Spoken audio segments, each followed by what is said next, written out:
It's all about flavor, isn't it? It's really miserable to lose your sense of taste, as millions have experienced during this time of COVID. Of course, compared with some of the other symptoms and results of COVID, that's a relatively minor problem. But you may have been seated at the table when something like this arrives. Chefs will tell you that the presentation is just as critical as the flavor. Do you agree with that?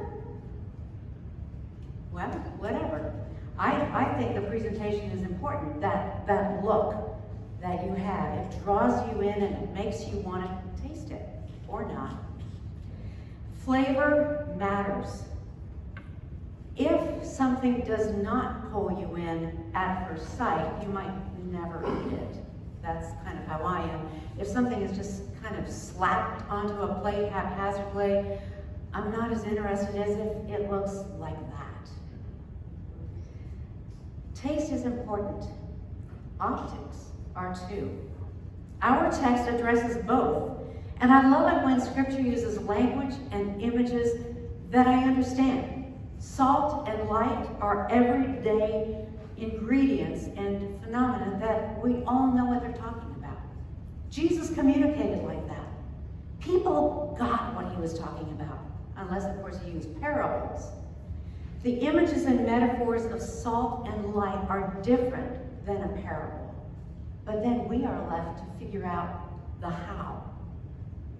So let's explore those images briefly. You are the salt of the earth.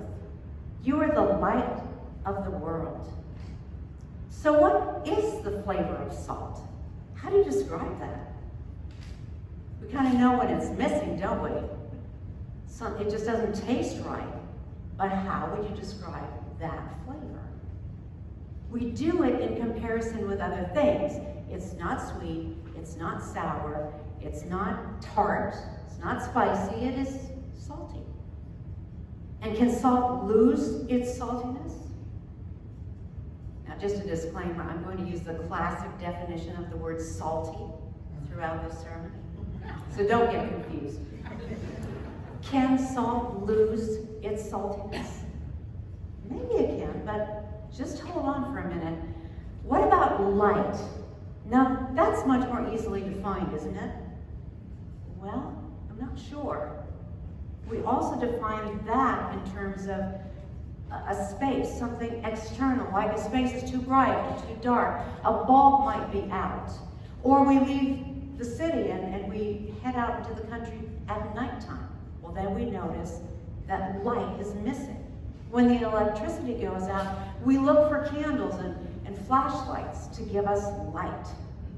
And we definitely notice when our sun is a darkened orange ball in our smoke-filled sky, don't we? But even there we make comparisons. The sun's a little brighter today, or it's not as bad as back, remember when? Here too, light is defined in comparison to the dark. If these everyday and simple metaphors can't be readily explained, what are we to do? How can we even talk about salt losing its saltiness or light being hidden? And what about when these metaphors are used to describe us, people, something we should or shouldn't do or be? In all honesty, I can just tell you, you can relax. You're already there naturally. You're already the salt. You're already the light. Isn't that what the text said? What makes this text clear is that the obvious is the message. Take it at face value. You are the salt of the earth. Not, please remember to be salt. And you're not doing a good job being salt. You are. And you are the light of the world. Yes, you. I've heard so many sermons about the quality of salt being a protective, preserving agent in a rapidly disintegrating culture. complete with the stern admonition to not adapt to culture. That would be losing our saltiness. And thereby we would obviously be failing as salt. I've never heard one preacher tell me that I already am salt. I already am light. The obvious has never been pointed out, at least not to me. Being salt and light is what we naturally do, just by being who we are. Some are quiet, others are boisterous, some are intuitive, others are rational. I'm sure we all know people that are just filled with energy and others that are subdued and soulful. Not to mention the variety of gifts everyone has. What unites us is that in our humanity, we are one, as we say. We are the salt of the earth. Our saltiness is intrinsic to who we are. We are the light of the world. Our luminosity is intrinsic to who we are. Imagine if salt would try to be ginger, or try to take on the flavor of a jalapeno pepper. It's ludicrous to us. And imagine how light could ever be anything but luminous. A word that is primarily used to describe the intrinsic brightness of a celestial object. The brightness of light is innate. It's part of what light is.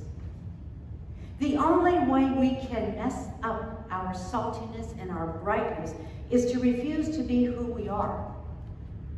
And even though that sounds like an obvious and circuitous discussion, the opposite happens so frequently that I think it warrants being pointed out.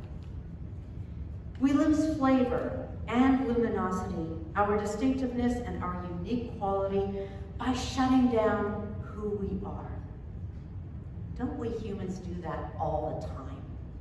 We work harder to create and maintain appearances than we do on discovering what makes us uniquely spiritual beings.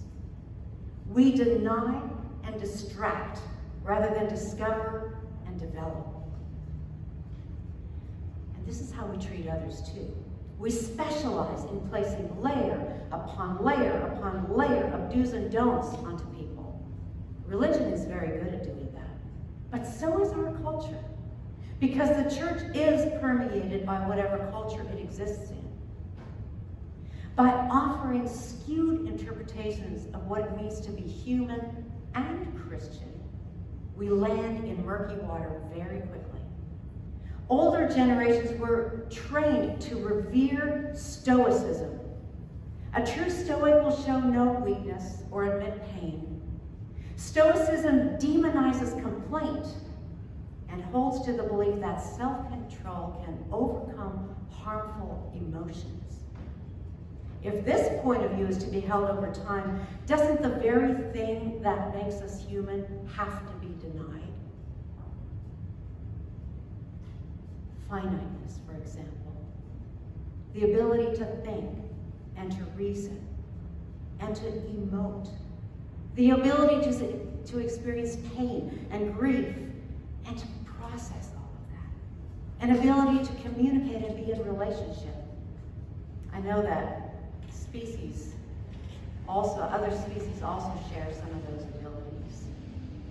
Now, a close relative to Stoicism is positivity. That's more modern. When positivity takes on fear of putting something out there and therefore calling forth an illness or death or loss, read anything difficult or human. The exercise of positivity then borders on losing our humanity, our saltiness, our luminosity. A Christian subtext to positivity is faith expressed as the denial of pain and suffering. We are caught in the grip of trauma as a nation right now, and have been for some time. But all along we urge our beleaguered minds to find some meaning in it all. Or we redefine what's happening just in order to cope. Over the past few weeks, I've loosely followed the journey of a former acquaintance of mine from another state whose husband was diagnosed with COVID on July the 31st. That's when he was hospitalized. He passed in an ICU bed this past Friday, 57 days. It was after an excruciating battle with this dreaded and dreadful disease. Throughout those weeks, I read on social media how his wife and dozens of their friends posted these things saying, we know he's going to be healed, it'll be all right, and so on and so forth, and even reporting what healthcare professionals were telling the family was repudiated by not being God's will, or even worse, and not being a reflection of facts. It was very painful and quite infuriating at times to read that. But now that this person has died, what is this family to do? Where did their faith go wrong? Did their salt lose its saltiness? Did they somehow hide their light and lose their brightness and become useless? Denying pain, illness, fear, and grief is a pretense, a subversion of who we truly are. We are human. We are on this journey, and the journey itself is that poignant blend of sorrow and joy and humanity and human failure and divine grace. You don't have to learn many life lessons to become better at being salt. You are salt. There's no need to be on a continual high, boasting one success after another, thinking this will make you light. You are light. We're not serving God, ourselves, our culture, each other, by denying our humanity. The human experience is gritty. It is sweaty. It is tear-stained. Sometimes leaves us shouting in rage or in despair. We are. And we are good, as Creator God declared. As we live and move and have our being as children of God, we are enough. Let's face it, we are living in a tough time. We need only to remember Deju's poem from a week ago. And this is not the first time we've had a rough patch, nationally, globally, even personally. We are sometimes strong, but mostly we're on a sliding scale of barely hanging on to being completely fragile. Sometimes we muster courage, but in all honesty, we are looking for some kind of an anchor in our need. Kate Bowler, Duke Divinity School Associate Professor of the History of Christianity in North America, writes these words, I quote, "We haven't normalized our neediness and our fragility. It's going to take a lot of work to undo the cultural shame we experience when we say out loud, I don't think I can do this. The people who love you best really will be the first to forget that something terrible is happening to you. And I wonder if that is just a part of being in a loving relationship, that we can't imagine that something unbearable would continue to be unbearable." End quote. The endlessness of grief and trauma and suffering is something that we find difficult to come to grips with. And Kate, this woman who I just quoted, was diagnosed with stage 4 cancer at the age of 35 and has been through and continues to be in a great deal of pain and therefore a lot of soul searching. When we encounter the fire, the cauldron, the desert, whatever you want to call this expression of the here and now, we tend to draw from both familiar as well as newly discovered constructs to explain to ourselves what's going on, how we can survive, maybe even how we can overcome difficulty. And to that desire, we add wanting to be a healthy, growing spiritual being. All of that together threatens to build even more layers of skewed interpretations into our lives. And that adds weight. Remember, you are human. You're a finite person consisting of bone and skin and tissue and muscle and blood and a whole lot of water. A person given the ability to use cognitive and spiritual processes to enhance this experience. A person who is invited to be aware of and in relation with the divine. But we sometimes strangle ourselves by using all of these tools against us. We are salt. We are light. We hold this undeniable reality in holy tension with our call to journey, to change, to grow. Those metaphors are abundant in our scriptures as well. We are like trees planted by the water to bear fruit. This salt and light metaphor is not an absolution, but rather a firm foundation for holy evolution. Do you know what that is? Or where it is, for that matter? It is sand. It is not snow, and it's sand in the Death Valley National Park. What's fascinating about this phenomenon is efflorescence. Efflorescence is a French word, and it means to flower out.